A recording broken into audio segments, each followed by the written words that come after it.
I think potentially part of my problem is that I am chronically tired.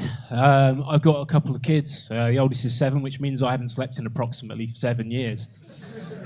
And it's not just the sleep as well. I mean, in the immediate aftermath of having a small child, the romance, it's fair to say, disappears slightly from the relationship.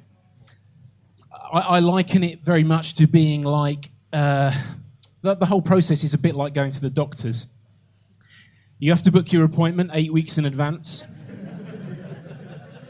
It's not going to be at a time that suits you. Subject to cancellation. The small talk feels a bit clinical and forced. It's not just that. You know, they've seen it all before. They want you in and out in 5 minutes. It's not a problem for me. And that thing you saw on the internet, it's not that. But no, you know, it's sometimes there are toys involved, but only if one of the kids has left a Hot Wheels car in the bed. Gotta love them.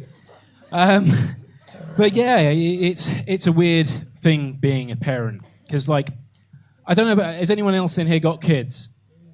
Yeah. Do you find kids' TV really unrealistic? Sometimes. Paw Patrol, bang on, isn't it? Honestly, I put my dog behind the wheel of the car. He didn't save anybody.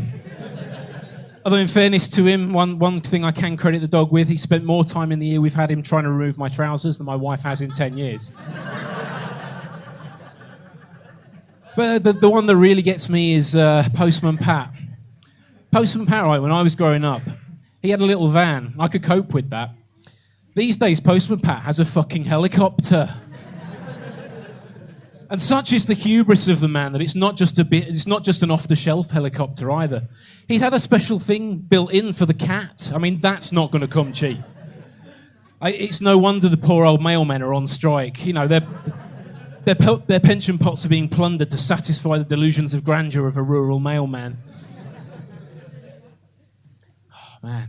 I take solace with the fact I've taken a deep dislike to Postman Pat now that he's gone with his helicopter.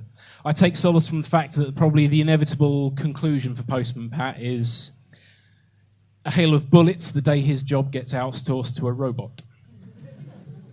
He's going to walk calmly to the back of the van, pull out a 12-bore shotgun, and he's going to go postal on Greendale. Bang! Where's your God now, Reverend Timms?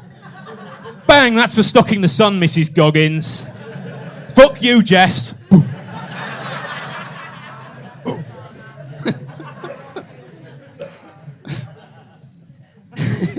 Sorry.